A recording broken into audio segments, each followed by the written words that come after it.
Hey, what's up? Imagine for a second that every single human being on Earth, all 8 billion of us, just vanish. Humanity goes extinct. Thanos snapped, banished to the Shadow Realm. What happens next? I want to think about what happens to the house you live in, to the city you live in, to the world at large when there's no human beings left in it. Let's go ahead and annihilate the human species and check out what happens next.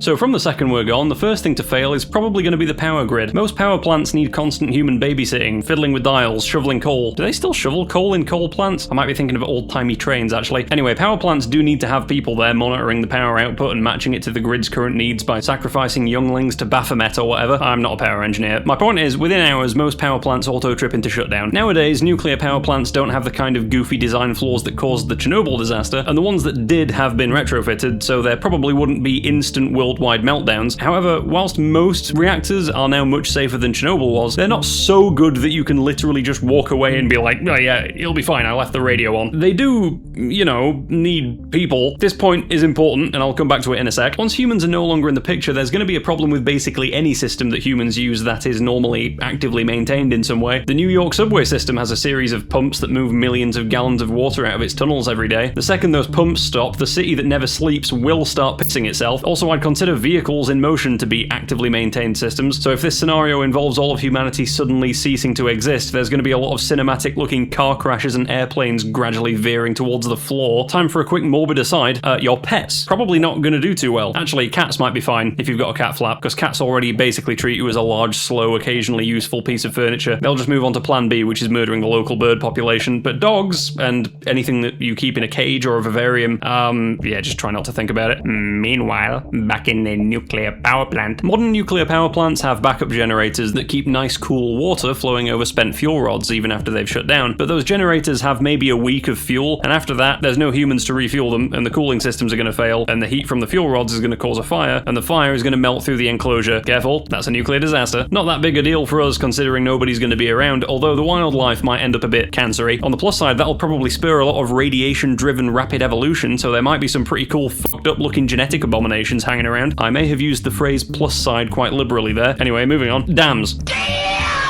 Humanity has roughly 60,000 dams on Earth right now. Almost none of them will fail immediately because concrete is relatively stubborn, especially when you have a wall of it several meters thick. But the dams with active floodgate management start to have problems potentially within only a few weeks. Because nobody's opening the gates during heavy rain, reservoirs might overflow, spillways could start eroding with no one to maintain them, and some of the smaller or more poorly maintained dams will straight up fail within the first year. And you can trust me on that because I'm wildly speculating on the internet. A lot of dams are pretty big though, absolute units. Dams are some of the heaviest pieces of infrastructure built by human beings, so the biggest ones could plausibly last centuries with zero human input. That said, nature doesn't wait for permission. An asphalt car park with zero foot traffic is going to start sprouting weeds within a single growing season, and the roots of plants can break through concrete if you just leave them untrimmed for a few years. It feels like concrete should be strong enough to survive against plants in the long term, but turns out humans just do a lot of pruning and gardening, which accounts for a surprisingly large part of why there isn't currently a tree growing through your living room. Anyway, within years, expect to see trees in places where trees shouldn't be. Within 5 years, a fair amount of homes will be having roof failures, and once water starts getting in continuously, it's basically over already. Mold and or rot sets in, and structural collapse becomes basically inevitable at some point. Go look at a house that's been abandoned for 10 years, and I think you'll agree it looks like a pile of ass. Now, before I fast forward a few million years and start speculating about whose pet goldfish evolves arms and conquers the universe, I want to imagine quickly if humanity disappeared, except for just a few people. Imagine if you and a few others were left over, the last few people on Earth. What would your odds be of survival, let alone rebuilding civilization? Well, let's increase those odds, shall we? This video has a sponsor. The book, The Ultimate Guide to Rebuilding Civilization from Hungry Minds Publishing. And unlike me, this thing is both good looking and useful. Oh yeah, by the way, hand reveal!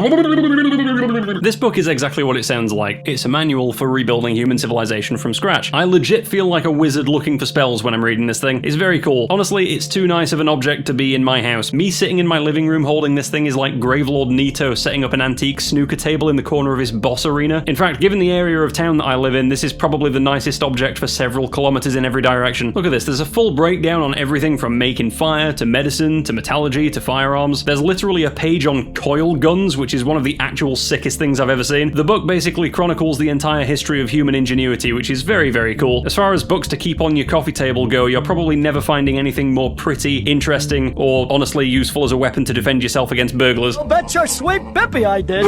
It's over 400 pages long and took over 50 people working together to create it because of the sheer abundance of information and illustrations. Also, in case you were wondering, all the illustrations were made by human beings, no AI whatsoever, which probably goes without saying given how much intentionality is obviously behind the images, but I just thought it was worth specifying. The last thing I'll say is that the book is completely laced with secret puzzles. I'm fairly sure that looking for pages with butterflies on them will denote some kind of entry-level puzzle. Food for thought. And the fact that there's all these puzzles throughout the entire book means that the book is a quest in and of itself. If you can prove that you've solved all the puzzles, you'll be in a very exclusive club, seeing as only 7 people on the planet have figured out the whole thing so far. Anyway, this is just a really cool thing to own. So you can get the book via my link in the description with 10% off when you use the promo code Xandros10. Grab a copy for yourself or for a friend, because when the world ends, you don't want to be the only person that doesn't know how to make penicillin. That's a terrible negotiating position. Anyway, make sure to go grab a copy of the book or I'm going to come over to your house and do this.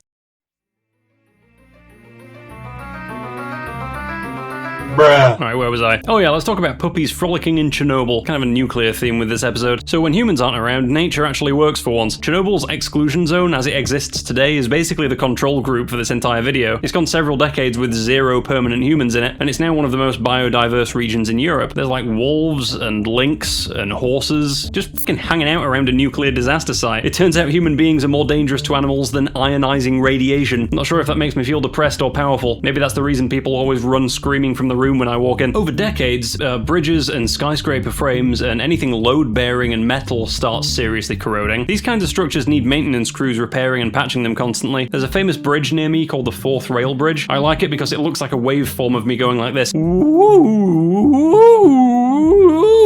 It gets repainted on a loop, and it'll need to be repainted on a loop, essentially forever. I believe there used to be a single team of like 50 dudes that just did this continuously. Nowadays, we've got more advanced paint with like epoxy and glass fibers and stuff in it. It means they can get away with doing this only like once every 25 years, but still, it will need repainting sooner or later, and even then it needs constant monitoring for rust. If there's no paint crew, no monitoring, there'll be no bridge pretty quickly, and this goes for basically all the bridges and all the skyscrapers. Man-made structures don't last forever. Physics doesn't care how many postcards you're on. Skyscrapers are basically just giant glass boxes fighting gravity and wind pressure. Within about 20 to 30 years, windows are going to start falling out because the seals are going to go bad. Water will get into the steel skeleton, the structure's going to rust. When the rust gets bad enough, skyscrapers are going to start buckling and falling over, like that time your mum accidentally put on her prosthetic legs backwards, fell over and produced a blast wave that punched a hole in the ozone layer. By the 100-year mark, most structures made of wood will be rotted or burned in wildfires with no firefighters to look after them. Well, at least cheap wood structures, which I'm fairly certain includes about 90% of houses in America, because you guys are yet to enter the brick age. Most buildings without steel or stone reinforcement have collapsed into rubble covered by forest by this point, except for buildings in deserts which collapse into rubble covered by desert. They might survive rust and rot for longer, although they're going to experience a lot of erosion from those sand particles. Cities in wetter climates generally dissolve back into the landscape sooner or later, but stone will endure quite a long time. Surprise, surprise, the Romans were onto something. Another day, another excuse for me to spend several hours thinking about the Roman Empire. In fact, the ancient Romans actually made things out of a type of concrete that had lime inside of it, which allowed the concrete to essentially heal itself over time. We don't do that so much in the modern day, not because we couldn't, but just because priorities are different, really. We don't really build things to last for thousands of years anymore, unfortunately. I think we should, that'd be cool. Structures that are built from long-lasting concrete or heavily reinforced stone or solid granite can hold for many centuries without collapsing, and sometimes without even that much weathering, which by my calculations means that Aberdeen is going to last far too long. What about the internet? Data centers are going to lose power within the first few hours. Hard drives are going to demagnetize and degrade within a decade or two without climate control. Every video ever uploaded, all those risky messages you posted in the group chat, that horrific picture someone took of you at a party that one time where you were making out with some random girl and it looks like she's baby birding you. Too specific? Too specific. I could add details if you like. I was wearing a Capsule Corp t-shirt at the time. Man, they say you should be careful about your digital footprint. Meanwhile, I'm leaving digital craters every time I post a video. Anyway, once the apocalypse hits, it'll all be gone within about 20 years, so go ahead and consider that a silver lining. At the 1,000-year mark, almost everything wooden, most things steel, and basically all glass buildings are gone, dissolved, rusted to nothing, buried under soil and vegetation. Some materials survive pretty well though. Bronze survives for quite a long time, especially underwater or buried in low oxygen sediment. We've pulled out ancient bronze statues and items from shipwrecks that are already feel like 2,000 years old and they look better than my knees felt this morning. Also still around, plastic. All of it. Well, not all of it. Almost all of it. Pretty much every water bottle and bag and all the microplastics living rent-free in your bloodstream. Macroplastics too, if you ever shoved one of those tiny green linear Connects pieces up your nose as a child. Also something I did, true story. I sneezed it out a couple of hours later, but I can imagine a version of the future where it got permanently jammed in my sinuses and I became the lamest cyborg the world's ever seen. Plastic can persist for well over 1,000 years depending on the type and the conditions. Some estimates going much higher depending on the type of ground they're buried in. Again, I think a low oxygen environment would help. Oxygen's just pretty reactive. That's why we use it to breathe, and lack of oxygen preserves stuff. That's why there's bodies of swamp people that have survived in remarkably good condition for thousands of years. If a guy can survive for that long, how long's a Jaffa Cake box gonna last? Even when humanity itself is a distant memory, somewhere there's gonna be someone's fossilized crocs getting started on their geological career. Something that's gonna survive for a very, very long time is Mount Rushmore. That's carved directly into granite. Depending on the estimate, I've heard that it's gonna erode somewhere between 1 inch every 10,000 to 100,000 years. So those 4 presidents are gonna outlast almost every building on Earth by orders of magnitude, purely by virtue of being directly carved into granite rather than being built out of it. Kind of funny that the most permanent human monument is likely to be 4 dudes' faces. Maybe cockroach people in a few million years will find this and conclude we used to worship them as gods or something. There's also tens of thousands of satellites orbiting above your head right now, not to mention all the space debris, and without humans to do all the station keeping burns, a lot of those are going to start falling out of the sky, and when that happens is going to be wildly different depending on their altitude. Stuff in low orbit, things like Starlink satellites and the International Space Station, within only years, or maybe a couple of decades, and those are just going to burn upon re-entry. Satellites parked in geostationary orbit, however, the ones that beam your GPS and satellite TV, are sitting in a much further away and much emptier patch of space with almost nothing to slow them down. Those could plausibly keep drifting up there for millions of years, meaning that long after skyscrapers have turned to dust, there'll probably still be an entire orbital graveyard up there. Come to think of it, the probes that we've sent into interstellar space are going to be around for an exceptionally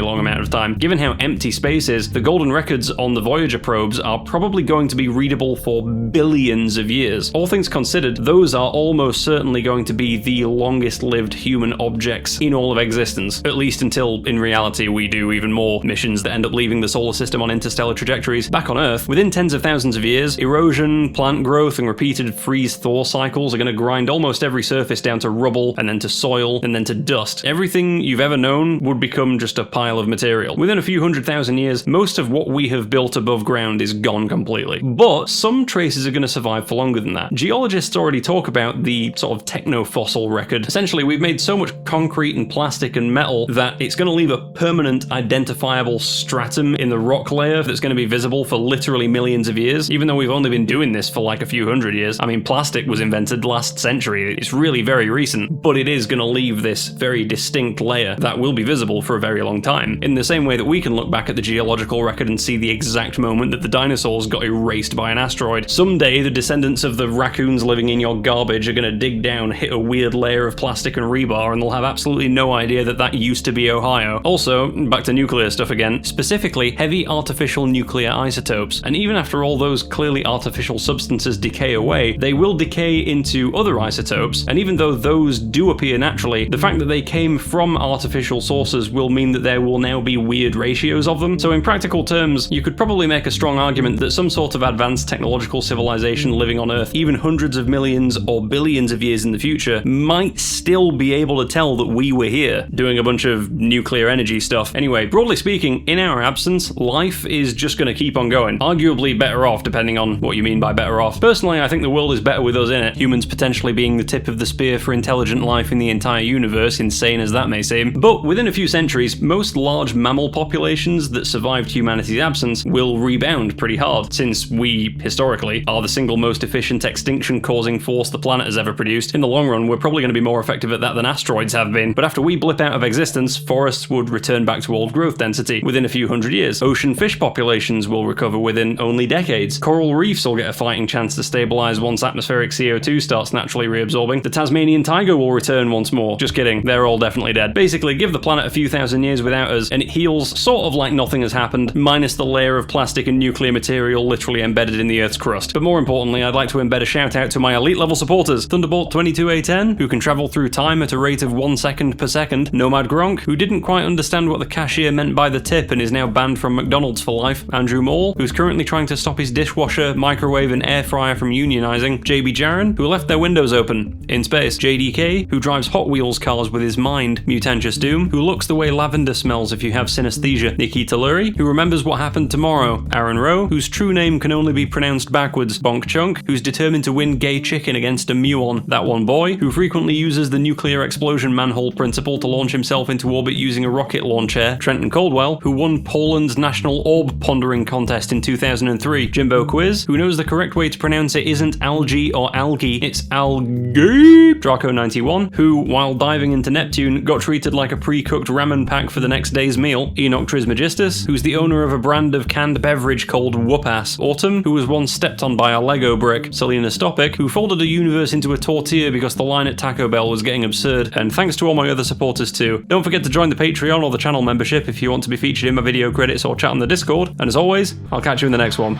Over and out.